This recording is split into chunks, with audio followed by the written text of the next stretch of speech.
The Spurs' $3.3 million signing matters more than it looks. Jordan McLaughlin is not arriving to take shots from San Antonio's stars, compete for a starting position, or transform the offense on opening night. He is returning because the Spurs learned during their run to the 2026 NBA Finals that a championship plan can change the moment one trusted ball handler is unavailable. By the end of this video, you will understand why McLaughlin's smallest numbers may actually explain his value, how De'Aaron Fox's recent injuries changed the meaning of this deal, and why one detail in the contract allows San Antonio to protect both its young backcourt and its next roster move. According to ESPN's Shams Charania, McLaughlin agreed to return to San Antonio on a one-year contract worth $3.3 million. The veteran guard appeared in 44 games for the Spurs last season and will enter his 8th NBA campaign, giving head coach Mitch Johnson a player who already understands the system, the terminology, and the habits of the team's most important creators. On the surface, this looks like one of the least dramatic transactions of the offseason. It is short, inexpensive, and unlikely to change the opening night starting lineup. But those are not weaknesses in the deal. They are the first clues to what San Antonio was actually trying to preserve. McLaughlin's box score does not create an obvious argument for importance. He averaged 2.0 points, 0.9 assists, and 0.7 rebounds in only 6.4 minutes per game during the 2025-26 regular season. He did not start any of his 44 appearances, frequently remained outside the main rotation, and finished many nights without receiving meaningful minutes. If this signing is judged like an attempt to add another scorer or primary playmaker, it will look unnecessary. But that would evaluate McLaughlin against a job the Spurs are not asking him to perform. And the difference between those two standards is where this story begins to become more interesting. San Antonio does not need McLaughlin to control 20 possessions, rescue the offense every night, or prove that he deserves minutes ahead of younger guards. It needs him to enter a game without changing how everyone else must play. A reserve at the end of the rotation can create problems if he demands the ball, takes poor shots, or forces teammates into unfamiliar responsibilities. McLaughlin's value is almost the opposite. His usage stays low, his decisions are generally simple, and his presence allows the main structure of the offense to remain recognizable. That kind of stability rarely becomes a headline, but it becomes noticeable very quickly when a team does not have it. There was also one offensive number that separated his limited role from complete irrelevance. McLaughlin converted 42.5% of his three-point attempts last season, the second best percentage of his career. The volume matters.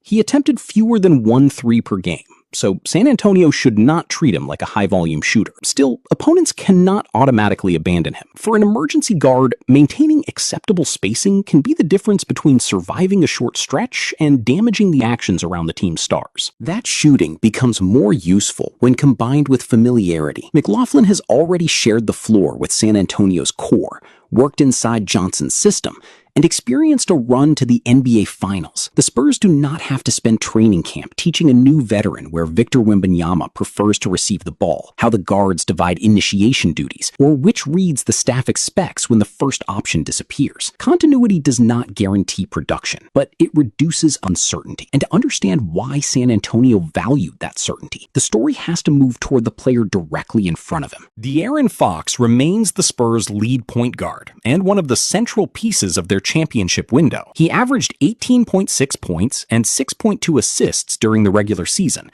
giving San Antonio speed, rim pressure, and late clock creation that McLaughlin cannot reproduce. The hierarchy is not in doubt. When healthy, Fox receives the important minutes and the most demanding offensive responsibilities. But last season also demonstrated that building a backcourt around a star does not only require maximizing the minutes when he is available. It requires preparing for the moments when the entire plan has to function without him. Fox's first full campaign with San Antonio began late because of a right hamstring injury suffered during the offseason. That followed surgery to repair a torn tendon in his left pinky, which ended his first partial season with the Spurs in March 2025. Neither issue makes Fox permanently unreliable, but together they disrupted the continuity San Antonio wanted. Roles shifted, initiation duties moved, and younger players absorbed responsibilities on a timeline shaped partly by health. The Spurs survived that adjustment, yet the postseason brought an even clearer warning. During the Western Conference Finals against Oklahoma City, Fox dealt with right ankle soreness and missed the first 2 games of the series. He returned for Game 3, but Johnson acknowledged that the problem could continue bothering him as long as the postseason continued. That is the reality contenders face. The deeper a team plays into May and June, the more likely its rotation must function around fatigue, pain, and limited availability. San Antonio still reached the finals, but the experience showed how quickly a carefully designed guard rotation can be forced into emergency decisions. And this is where McLaughlin's return begins to matter beyond a quiet July transaction. McLaughlin is not a like-for-like replacement for Fox, and presenting him as one would exaggerate the signing. He cannot be expected to replace 18.6 points, 6.2 assists, or the pressure Fox creates with the ball. If Fox missed an extended stretch, the Spurs would almost certainly increase the responsibilities of Stephon Castle and Dylan Harper before asking McLaughlin to become a featured creator. But the purpose of depth is not always to duplicate the injured player. Sometimes it is to prevent one absence from forcing every other player into a role that damages the rest of the rotation. Castle and Harper are capable of initiating offense,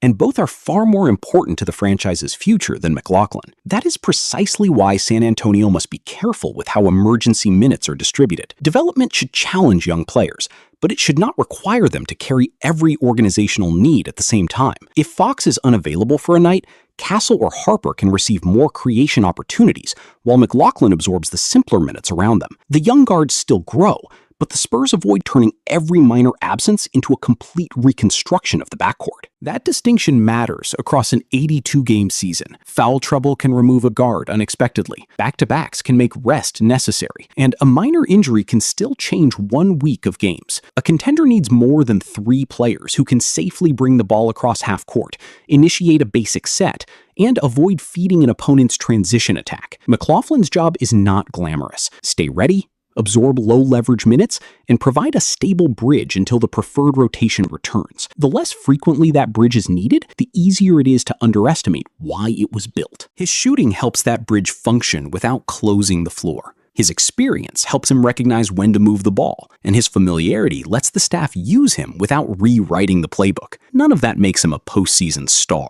and San Antonio should not expect 42.5% shooting to remain identical on greater volume. The reasonable projection is narrower. McLaughlin can provide emergency organization without interfering with Fox, Castle, or Harper. But if that explains why the player fits, it still does not explain why the contract matters. The one-year structure protects San Antonio from creating a long-term obligation at a position where the hierarchy is already crowded. Fox is the established lead guard. Castle needs major developmental minutes, and Harper needs room to grow into larger responsibilities. A more accomplished free agent might appear more valuable in isolation, but that player would likely expect playing time, touches, or financial commitment that could create a conflict. McLaughlin can accept a smaller role because the role is already familiar. The Spurs gain coverage without manufacturing a competition that works against the priorities of their young core. The $3.3 million cost also allows San Antonio to reserve larger resources for needs that may become more urgent. A contender can always use more shooting, defensive size, front court depth, or another playoff caliber wing. But roster spots and spending flexibility disappear quickly when they are used to solve problems that are already covered. Paying significantly more for a 4th or 5th guard would offer diminishing returns if Fox, Castle, and Harper remain healthy. McLaughlin gives the Spurs a functional floor at the position without requiring them to spend as if they were purchasing a new ceiling. This is where the transaction begins to reveal a second form of insurance. McLaughlin protects the Spurs if their preferred guards are temporarily unavailable, but the modest 1-year agreement also protects the organization from overcommitting before it knows what the roster will need later. If the backcourt stays healthy, he can remain in a limited role without creating pressure for more minutes. If an injury occurs, Johnson has a veteran who can step into the system. And if another weakness becomes more urgent, San Antonio has not consumed its flexibility trying to make a headline at a position already controlled by 3 more important players. Now comes the detail that changes the meaning of the deal. McLaughlin's contract fills San Antonio's 14th standard roster spot, leaving 1 standard opening available. The Spurs did not merely retain an emergency point guard. They did it without closing the door on another addition. That final spot could remain open for flexibility, be used on a player who addresses a different weakness, or become useful when the market changes. The important point is not predicting a specific signing before one exists.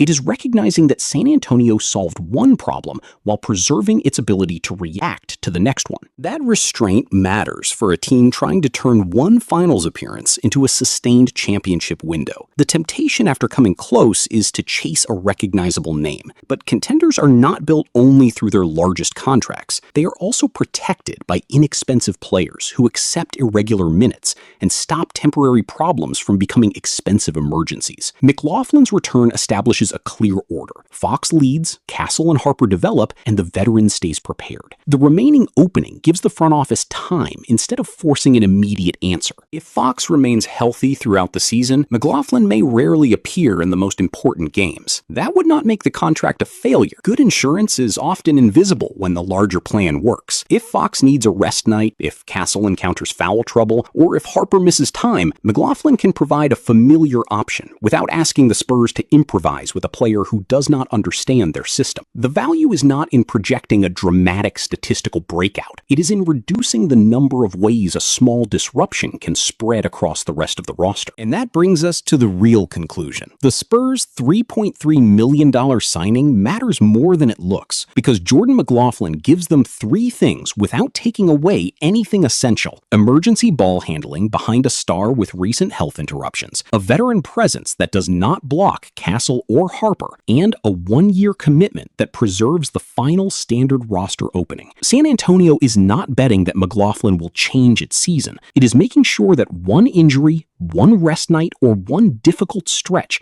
does not force the team to abandon the structure of a season built to compete for another championship. The smartest part of the move is therefore not the 42.5% shooting, the 44 appearances, or even the modest salary by itself. It is the alignment between role, cost, and timing. McLaughlin knows what the Spurs need, accepts a job that more accomplished guards might resist, and keeps the front office flexible for whatever problem appears next. For a contender, that is the difference between collecting talent and constructing a roster that can survive an entire season. San Antonio did not make a move designed to win July. It made a move designed to keep one ordinary night in January from damaging what it hopes to accomplish in June.